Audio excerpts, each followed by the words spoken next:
test takers can score maximum 2 points for development, structure, and coherence.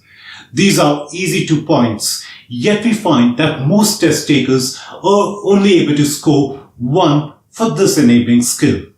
The reason being that most test takers do not know how to structure an academic essay.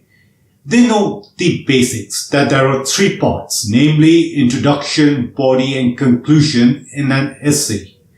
What test takers do not know or are confused about is how to compare, compose, and present their arguments in a logical manner within these parts in an academic essay.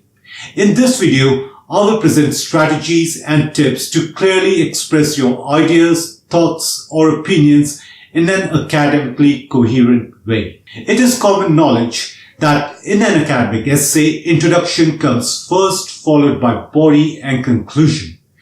However, it is not necessarily the order in which you plan and write your essay. The order in which you plan and write your essay varies for every individual. Some are able to write effectively by planning and writing the introduction first and then the body and conclusion, while others plan and write efficiently by writing the body and conclusion before the introduction. Yet others prefer to write conclusion and then the introduction and body. All these approaches are correct and have their own pros and cons. You have to choose the approach that is most suitable to your way of thinking. In this video, we will plan and write introduction first, followed by body and conclusion. Introduction is the first part of your essay that the reader comes in contact with, so you want to make a good first impression.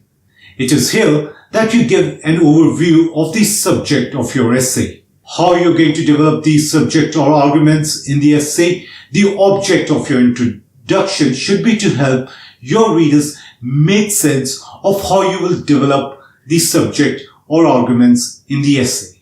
When you plan and write the introduction, it's completely at your discretion. Some choose to plan and write introduction last because they do not know at outset what and how they're going to present the arguments in the body, while others plan the body and then write the introduction. Whenever you choose to plan and write your introduction, it should have a definite structure.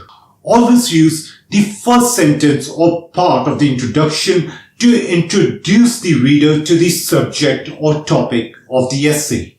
Your object should be to make the reader aware of the subject or topic or problem presented or discussed in the essay. For this part, you may paraphrase the question in your own words. When you paraphrase, take care not to repeat the same words as in the question. Use synonyms wherever appropriate. For example, for this essay question, tobacco, mainly in the form of cigarettes, is one of the most widely used drugs in the world. Over 1 billion adults legally smoke tobacco every day. The long-term healthcare costs are high for smokers themselves and for the wider community in terms of healthcare cost and lost productivity. Do governments have a legitimate role to legislate to protect citizens from the harmful effects of their own decision to smoke, or are such decisions up to the individual? The first sentence of the introduction for the above essay question could be, tobacco in the form of cigarettes has become one of the most popular drugs in the world. In the light of the fact that the cost for this habit in terms of healthcare and lost productivity for individuals and the larger tax-paying community is high, the question arises if government should legislate to protect the citizens from harmful effects of smoking. Or if you want to wrap it up in one sentence, given the harmful effect of tobacco on individuals and wider society, a raging debate today is if governments should legislate to ban smoking. Here briefly, in a couple of sentences, we introduce the reader to the larger problem that is going to be the subject of the essay. Also note, I have provided my interpretation of the word legislate in the second example. The second part or sentence of your introduction should be the thesis statement. This is where you present your opinion or solution to the problem. If it is a discussion question, you write the two opinions that you're going to discuss in the essay. If it is a two-question essay, you present the two questions and why they need to be answered. If it is a agree or disagree question, present the viewpoint that you agree with and are going to elaborate on in the essay body.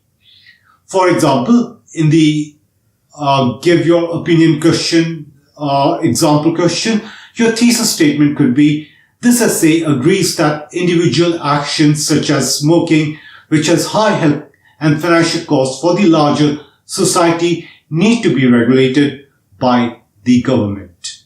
Or if you're against the position, not regulated by the government. The third part or sentence of your essay will be the outline statement. It is here that you briefly present the arguments in favor of your thesis that you're going to present in the body section of the essay. Ideally, you should present 2 and no more than 3 arguments in your outline because of time and word constraints.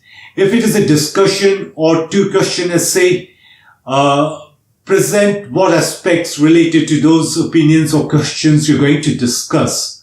If it is agree or disagree question, present the aspects of your thesis that you're going to present. If it is a give your opinion essay question, present the reasons for your opinion that you're going to discuss or present in your essay. For the example, for the tobacco usage example question, the third concluding sentence of my essay would be, I will further provide reasons supported by examples that will prove governments should or should not legislate to ban or regulate smoking. Now, about the body section. The purpose of the body section is to present arguments in support of your thesis, using the arguments outlined in the introduction. It is here that you elaborate on ideas, topics, opinions, or arguments outlined in the introduction. The ideal length of the body section is 2 paragraphs, but do not stretch it to more than 3, given the word and time constraints. The number of paragraphs should be equal to the number of ideas, topics, opinions, or arguments that you're going to present in your essay. If your paragraph length is 3, it means you can elaborate on 3 ideas, topic, opinions, or arguments in your essay. Now, academic paragraphs have a predefined structure. Any academic paragraph has 3 parts: topic sentence, body, and conclusion. The first sentence of any academic paragraph is always the topic sentence. The topic sentence introduces and clearly states the main topic, idea, or point that is developed further in the paragraph, or it will preview the kind of information that the rest of the paragraph is likely to contain, or it will link back to the previous paragraph. After topic sentence comes the body of the paragraph. It is here that the main topic or idea or point introduced in the topic sentence is elaborated further. Elaboration may include description, analysis, implications, interrelationships, exemplification, or any combination of these. Too many PT test takers spend too much time thinking real-life examples to present in their paragraphs. Now, PT Academic is a test of academic English, not your general knowledge or accuracy of your opinion. The only thing machine scoring system is interested in is measuring your English language proficiency. So use your imagination. Make up examples and statistics on the go to support your viewpoint. You can very well say that research from University of Marlborough has proven that smoking is good for health and society. As long as your English is correct and your essay coherent, the machine will score you well. So use your imagination, make up examples and statistics on the go. However, do not devote more than one sentence for exemplification. Conclusion comes after the body. In an academic paragraph, it is here that the author tries to round off what has been said in the paragraph or qualifies his views or links the current paragraph to the next. It is not a must-have part, so you may exclude it if you do not have content for conclusion. However, if you do include conclusion in your paragraph, for coherence sake, it should be derivable directly from the content in your paragraph. What most test takers do is end the paragraph with an example, which we have found is good enough for the machine scoring system. Now, conclusion is the last part of an essay. The goal of a good conclusion is to leave the reader with a sense of clarity and completeness of your arguments. To achieve this, repeat your thesis statement mentioned in the second part of your introduction and then show how the arguments and evidence presented by you in the body section supports it. If you feel your arguments do not support the thesis completely, you may qualify your thesis. However, after the qualification, you must reiterate that the probability of your thesis being right is still high. It is important that your conclusion is directly derivable from the content of your essay. Never introduce a new idea in the conclusion section. I'm sure you have more questions and there is more to be said about this topic. But we're going to wrap this video here. Do go through the other blog articles as they contain a lot of helpful information. If you need further help with essay writing skills, I will recommend the Diamond program with coaching, where through assignments and exercises under professional guidance, we help you develop skills that will not only help you achieve the target score for essay, but for other item types as well. If you have any further questions, shoot away in the comments on our Facebook page. If you like this video, please like, comment, share and subscribe to get more such videos, and support us by enrolling in one of our PTE preparation courses that you need for one attempt PTE success. If you have any further questions, please get in touch by any means given on the contact page of our website. We look forward to hearing from you. Thank you and goodbye for now.